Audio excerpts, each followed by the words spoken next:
I'll call you Shrek. Is that okay? All right. Mom, go away. I'm recording a podcast. Recording a podcast.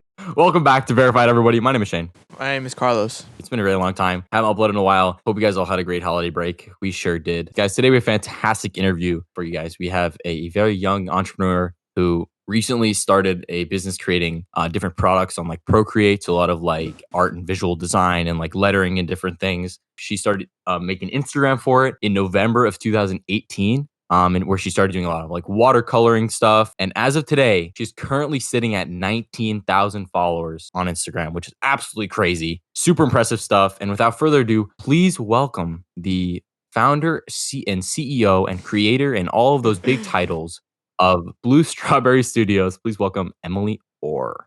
Hi. How are you? Pretty good. It's a good day to be learning about something new because I sure do not know much about this. To start things off, how did Blue Strawberry Studio get started? Well, I started hand lettering and calligraphy stuff way back in like middle school, like 6th and 7th grade.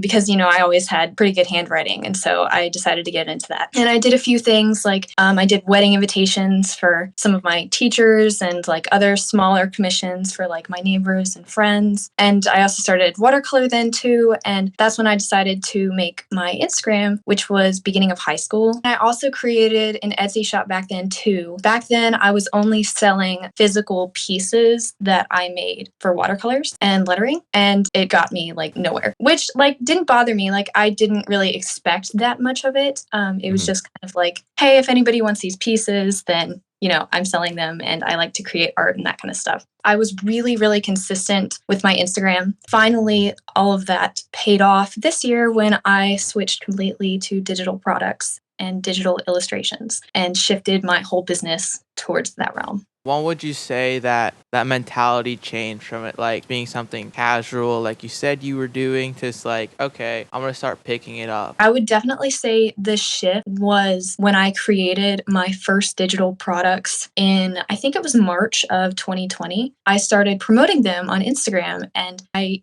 saw like immediate purchases with only 2 digital products that I released in March. And I saw more followers and more engagement, and it just kind of like went on a steep exponential increase from there.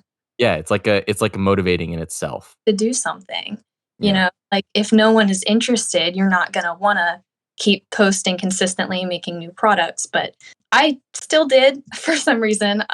It really paid off. So on like social media, is there a milestone that stands out to you? You would see people saying like a big milestone is 10K because like that is a big milestone, right? But the weirdest thing about how my business grew or how my follower count grew was that it was so fast. I felt like I had like no time to blink. From the point where I had 5,000 followers to about 14,000 followers, I was getting 1,000 followers every 2 days. It was insane. It was so amazing, but it was also like overwhelming because you didn't even have time to like process and celebrate. If I had to choose one milestone moment, it would probably be when I posted my first reel that went kind of viral. I think it got maybe almost 200,000 views. I was like, okay, I need to start doing a lot more stuff like this. And so I started creating a lot similar content on reels, and that is the same content that I create today. How much time goes into creating these reels and the content that you put out? The reels, I would say, probably take, depending on the design, between an hour to 2 hours to create, because first I have to sketch out or like plan sort of what I'm doing before I record. I have to make sure that the color scheme is going to fit what my next post for my feed should be. So, I have to do all of that planning and stuff. So that takes a little bit, definitely. And then I get to recording, and usually I just try to record a couple steps at a time throughout me going through the process of creating the illustration on my iPad. And I like to show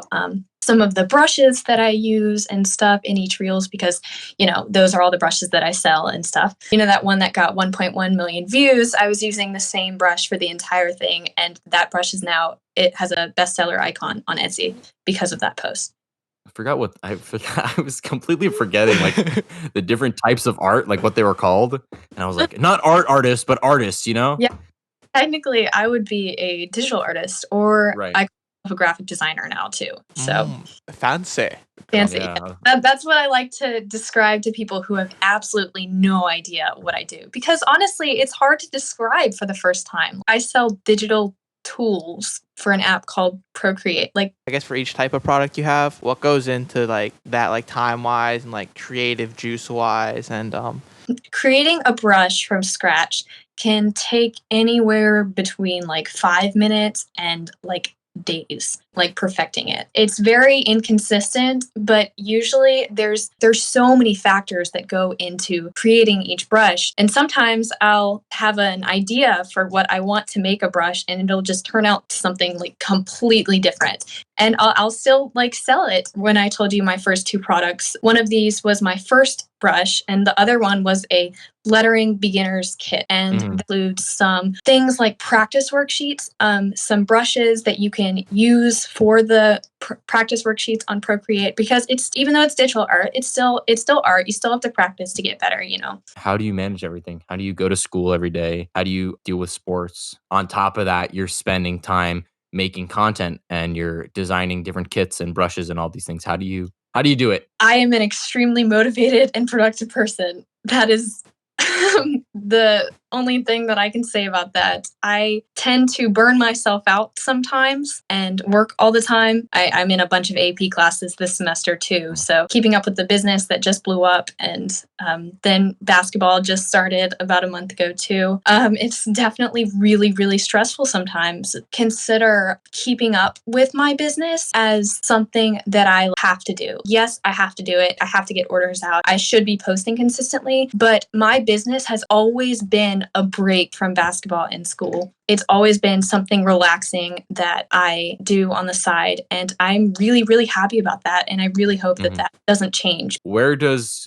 Blue Strawberry Studios take you in the future? Well, what I am particularly looking for is not what most people who are kind of doing what I'm doing. I really want this to be a solid side hustle, because I focus on my studies and school a lot, and I'm a very big math and science person, big dreams for college and, you know, being successful with a big job later on in life. So I am still going to have that balance thing going on, but I'm hoping to have this as a side job or side income, and then another job based on, you know, my major in college. So you said math and science would be like your big career interest. Yes. So like anything like specific that you thought of? I really like AP Calculus, taking that now. I also really like chemistry. Anything that's on the math side of science, that's definitely right up my alley. Math has kind of always been my thing in school, if you want to call it that. Right. Remaining in high school, say in the next year, say like your Instagram account blows up and your business is like, it's reaching the threshold of like making enough to actually live on. Like what do you do then? Have not thought about that. I mean, I am making a good amount of money now, so much so that I'm thinking about not even getting another job for the rest of high school, even though I was considering that, and possibly for college as well. So it definitely provides enough. Even if my Instagram account blew up that much, I would still be interested in, you know, going to college. And I don't want that becoming my work. Like, I don't want that becoming my thing that I need to do and I have to get done. I feel like I'm going to need something else, if you know what I mean. Yeah, for sure. This will always be an integral part of your life. I don't know if you caught it, but there's like a... Yep. Integral, man. Emily, do you have any social medias you want to plug? Pretty much all of my social media selling platforms are called Blue Strawberry Studio, and that's it. No underscores, no periods or anything. I'm on TikTok, Instagram, Etsy, and Creative Market, which is another selling platform.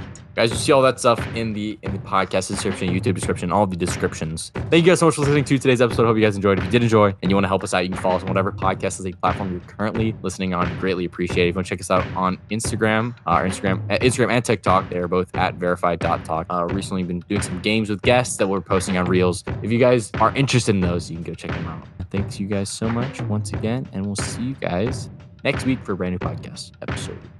Mom, go away. I'm recording a podcast. Recording a podcast. This is Carlos's podcast now. I can just make math puns 24/7. I'd love it.